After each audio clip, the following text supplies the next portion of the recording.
और उसके सामने दो बच्चे बैठे हुए थे। बाबूजी बाबूजी, हमें बताइए ना कि हमारे गांव के हर घर पर ओ स्त्री रक्षा करना ऐसा क्यों लिखा हुआ है? बच्चों, मुझे तुमको ये बात बताना ठीक नहीं है, कहीं तुम लोगों के दिमाग पर डर ना बैठ जाए। कैसा डर बाबूजी, बताइए ना। वो डर जो आज से 10 साल पहले पूरे गांव के दिल पर बैठा था, स्त्री का डर। स्त्री हर घर के एक मर्द को अपने साथ ले जाया करती थी। वो घर का दरवाजा न खटखटाए, इसलिए सभी ने अपने घरों की दीवारों पर लिख रखा था कि ओ स्त्री कल आना। सभी ने स्त्री को एक चुड़ैल के रूप में देखा था, लेकिन जब राजवीर ने अपने दोस्त पुनीत के साथ मिलकर स्त्री के बारे में जानकारी निकाली, उस पुरानी किताब में उसे उसका जवाब मिला कि स्त्री को उसकी जिंदगी में मर्दों से इज्जत और प्यार नहीं मिला, इसीलिए वो अब मरने के बाद मर्दों को ही अगवा करके ले जा रही है। लेकिन फिर भी शहर को बचाना जरूरी था, इसलिए राजवीर ने उसकी चोटी काट कर उसकी शक्ति खत्म कर दी और स्त्री उस रात के बाद नजर आना बंद हो गई थी। लेकिन तभी से हम सभी ने स्त्री की आत्मा की शांति के लिए उसकी चोटी का एक मंदिर बनवाया, जहाँ उसकी चोटी को एक ताबूत में रखा गया और उस ताबूत पर लिखा गया, ओ स्त्री रक्षा करना। और धीरे धीरे सभी गांव के लोगों ने अपने घरों के बाहर यही अल्फाज लिख दिए। ये रात पुनीत की जिंदगी की सबसे खूबसूरत रात थी। उसकी दुल्हन सेज पर बैठी थी और वो उसके करीब जा रहा था। पुनीत को अपने करीब आता देख दुल्हन सिमट कर बैठ गई। अरे शर्मा रही हो, हमने तो तुमको एक बार देखा हुआ है सुगना, शर्माने की क्या जरूरत है? ये कहते हुए पुनीत ने दुल्हन का घूंघट उठाया। उसका सौंदर्य देखकर पुनीत की आंखों में चमक उभर आई। वो अभी उसकी तरफ बढ़ ही रहा था कि तभी उसके घर की दीवार पर अजीब सा शोर होने लगा। अरे कौन है यहाँ? पुनीत हैरान रह गया। इतनी जोर से कोई दरवाजा भी नहीं पीट सकता था जितनी जोर से दीवार को पीटने की आवाज आ रही थी। ऐसा लग रहा था कि दीवार अभी टूटकर गिर जाएगी। तभी खिड़की खुली और एक कटा हुआ सर अंदर आया, जिसे देखकर दुल्हन और दूल्हा दोनों ही डर गए। इसके बाद ही शरीर भी अंदर आ गया, लेकिन यह सिर से बिल्कुल अलग था।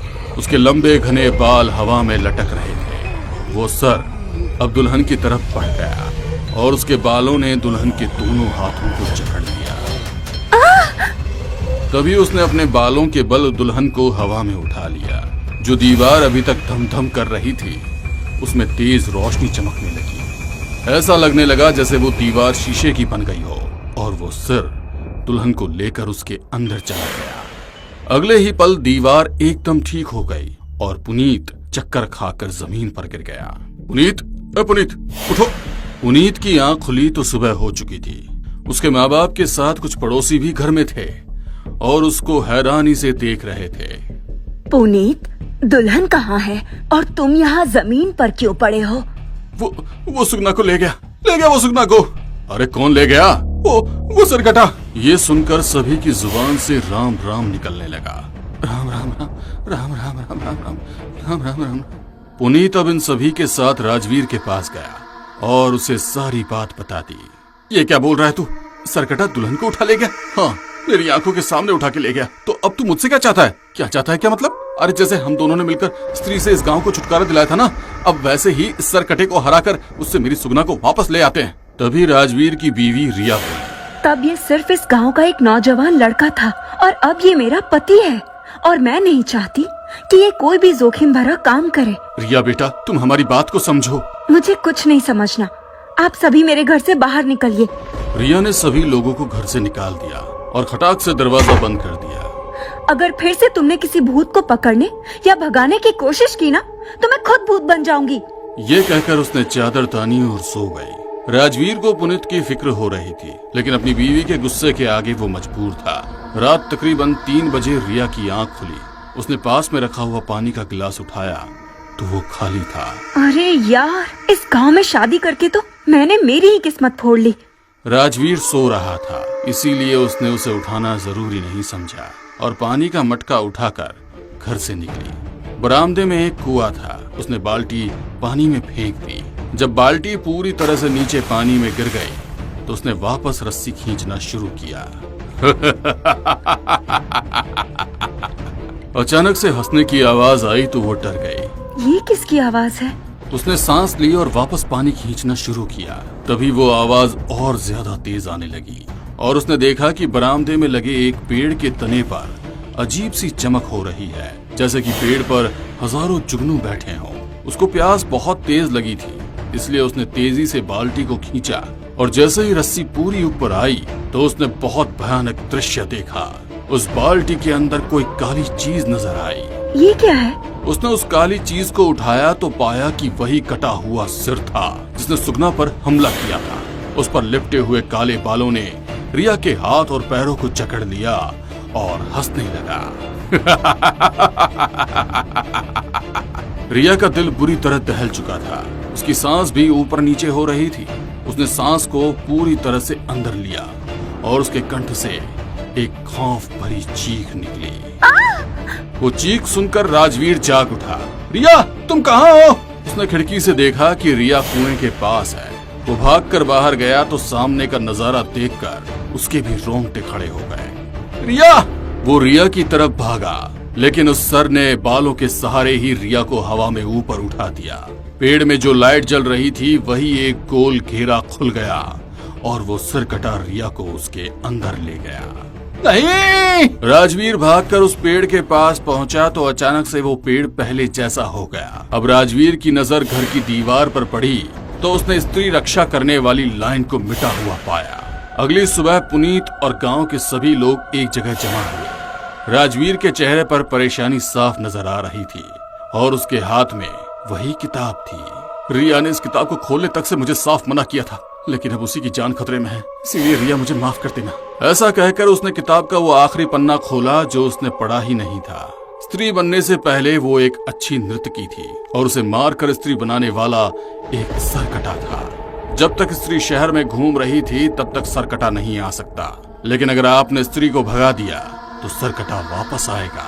ये सरकटा कौन है, इसके बारे में हम जानेंगे इस किताब के अगले भाग में। अगले भाग में? क्या मतलब अगला भाग? क्या इस किताब के बाद कोई दूसरी किताब भी लिखी गई थी? पता नहीं महन जी, जब मैं और पुनीत उस अंधेरी गुफा के अंदर गए थे तो हमें तो वहाँ पर एक ही किताब मिली थी। तो फिर इसमें क्यों लिखा है कि पुनीत, मुझे लगता है अब हमें वापस उसी गुफा में जाना पड़ेगा। क्यों? अब तू क्यों उस सरकटे को ढूंढना चाहता है? क्योंकि अब तेरी बीवी गायब हुई है इसलिए। पुनीत, बीवी तेरी भी गायब हुई है। ये गिले शिकवे करने का वक्त नहीं है यार। अगर तू चाहे तो मेरे साथ चल सकता है, या फिर मैं अकेले भी अपनी पत्नी के लिए वहाँ जा सकता हूँ। यह कहकर अब राजवीर वहाँ से निकल गया और पुनीत किसी सोच में डूब गया। रात के 12 बजे सुनसान जंगल और अंधेरी रात, ऐसे में एक अकेले इंसान की चहलकदमी उसके लिए माहौल को बहुत डरावना बना रही थी। काफी देर चलने के बाद वो गुफा पर पहुंचा। उस गुफा को उसने आज 5 साल बाद देखा था और उसे देखते ही उसकी आंखों के सामने वो सारा मंजर ऐसे घूमने लगा जैसे कि ये कल ही की बात हो। मुझे जाना ही पड़ेगा, रिया पता नहीं किस हाल में होगी। यह कहकर वो उस गुफा के अंदर दाखिल हो गया। अभी कुछ कदम बढ़ाने के बाद ही एक चील तेज शोर करती हुई सामने से आई। राजवीर नीचे झुककर उस चील से बच गया और वो पीछे निकल गई। राजवीर की सांसें तेज चल रही थी और माथे पर पसीनों की बूंदें छलक आई थी। ये तो पहले से भी ज्यादा वीरान हो गया यार। तभी किसी ने उसके कंधे पर हाथ रखा और वो अचानक से डर गया। उसने पलटकर देखा तो वो पुनीत था। तुम आ गए? हाँ, दिख रहा हूँ तो साफ सी बात है कि आ ही गया होऊंगा। मैं सच में उस रात तुम्हारी बात सुनने वाला था, लेकिन बस अब आगे चलो, कहीं दूसरी चील ना आ जाए। ये दोनों अब आगे बढ़ते रहे। कहीं कोई मरा हुआ जानवर मिलता तो जिसके मांस को चील कौवे खा रहे थे, तो कहीं मानव कंकाल की हड्डियां मिलती, लेकिन फिर भी ये दोनों हिम्मत करके आगे बढ़ते रहे। आखिरकार ये एक जगह पहुंचे जहां एक बक्सा रखा हुआ था। यही वो बक्सा था ना जिससे हमने वो किताब निकाली थी? हाँ, यही था। राजवीर ने उस बक्से को खोला तो उसके अंदर उनको एक काला कपड़ा रखा हुआ मिला। ये वही कपड़ा है जो उस किताब पर लिपटा था, लेकिन वो दूसरी किताब इसके अंदर नहीं है, तो कहाँ होगी? ये कहते हुए राजवीर ने उस कपड़े को उठाया और उसके नीचे उनको एक चाबी और एक नक्शा नजर आया। अरे, ये तो हमने देखा ही नहीं था। इन दोनों ने अब उस नक्शे को ठीक से देखा, जो दिखने में काफी आसान था। ये नक्शा तो इसी गुफा का है और इसके हिसाब से हमें अभी और आगे जाना है, पर ज्यादा दूर नहीं है। ये दोनों अब गुफा के थोड़ा और अंदर गए। जितना अंदर ये जा रहे थे उतना ही अंधेरा और बढ़ता जा रहा था, लेकिन इन्होंने अपने कदमों को नहीं रोका और आगे बढ़ते रहे। आखिरकार वो एक कोने में पहुंचे जहां पर एक और बक्सा रखा था, लेकिन इस बक्से पर एक ताला लगा था। ओह, तो ये चाबी शायद इसी ताले की होगी। हाँ, इसे खोलते ना। राजवीर ने जैसे ही ताले को हाथ लगाया, जमीन जोरों से हिली और तेज शोर करते हुए काफी सारी मिट्टी छत से नीचे गिरी। अब इसमें जरूर कुछ होगा। राजवीर ने हिम्मत करके ताला खोला और ढक्कन हटाते ही उन्हें एक किताब रखी हुई नजर आई। सरकटा भूत, स्त्री भाग 2। तो यही वो किताब है जो उस किताब का दूसरा भाग है। राजवीर ने किताब जैसे ही उठाई तो गुफा के अंदर भूकंप आ गया। अरे ये क्या हो रहा है? तभी कुछ बड़े बड़े पत्थर छत से नीचे गिरने लगे। भागो! ये दोनों गुफा के मुंह की तरफ भागे। धीरे धीरे पूरी गुफा ढह रही थी और अगर ये एक कदम भी रुकते तो उसी में दबकर मर जाते। ये दोनों गुफा से बाहर आए और पूरी गुफा तहस नहस हो गई। इन दोनों की सांसें तेज तेज चल रही थी। कुछ देर इन्होंने सांस ली और उसके बाद ये गांव में पहुंचे। चौक पर सभी पहले ही इनका इंतजार कर रहे थे। स्त्री के मरने के बाद ही सरकटा भूत वापस आएगा, क्योंकि उसी की वजह से नृत्यकी की मौत हुई थी और मरने के बाद वो स्त्री बनी थी। वो सरकटा भूत अपने जीवन काल में चंदेरी गांव का राजा हुआ करता था और उस राजा का इस नृत्यकी के साथ क्या संबंध था, ये हम जानेंगे इस किताब में। आगे की कहानी जानने के लिए इस कहानी का अगला पार्ट जरूर देखें।